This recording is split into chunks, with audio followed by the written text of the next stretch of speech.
Monsieur Sarkozy connaît ce que le chancelier de Metternich au XIXe siècle reprochait à nos compatriotes, à savoir le pouvoir des mots.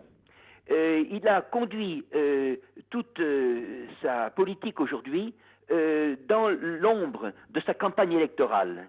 C'est ainsi qu'il veut beaucoup plus séduire, calmer, apaiser, que conduire, convaincre et par là même œuvrer.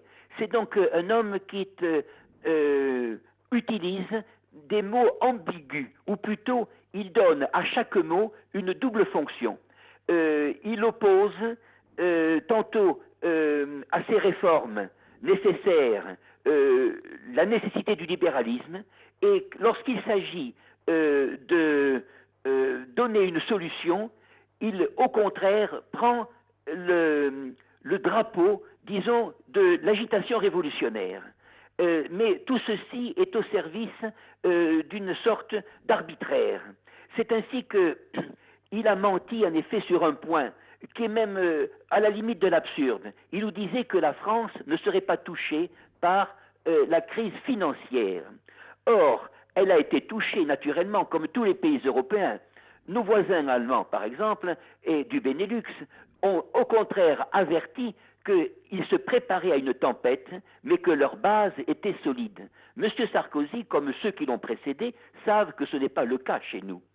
Et c'est la raison pour laquelle ils sont obligés, disons, de rassurer la population et, disons, de gouverner dans ce qu'on pourrait appeler un petit futur.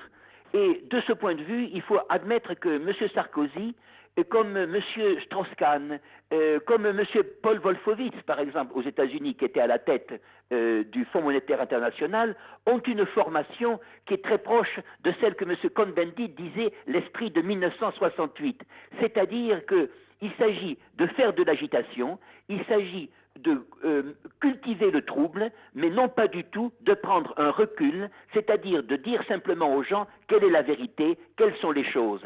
Il s'agit donc toujours, disons, de vivre de la crise, de profiter de la crise, d'apparaître comme nécessaire, disons c'est la mouche du coche. Et c'est cela que les Français comprennent comme dans un brouillard. Mais nous signalons ici que ceci vaut pour la droite de M. Sarkozy, comme pour sa gauche, qui ne fait absolument aucune opposition à sa politique.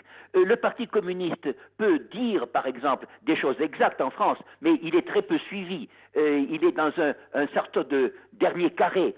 Je crois que cette crise financière va quand même assainir les choses. Nous allons voir, disons, les marchés dans leur réalité. La France va montrer sa faiblesse, l'Allemagne montrera qu'elle est encore forte et qu'elle le deviendra. Et dans ce domaine-là, il faut dire que tout ce qui a été dit en particulier contre la construction de l'Europe tombe aujourd'hui. Si nous n'avions pas de construction européenne, notre pays serait entièrement ruiné. Et c'est pour ça que les discours qui ont été tenus autour de l'Europe, autour du changement du franc en euro, sont vains. Il fallait se fortifier, il faut travailler. Vous savez, à parler philosophie, le travail éloigne de nous trois grands mots, l'ennui, le vice et le besoin. C'est une formule de Voltaire, ce n'était pas un économiste, mais il avait un bon sens français. Il faudrait que M. Sarkozy fasse des prières pour l'avoir, et ceci, je crois, est du domaine de l'impossibilité.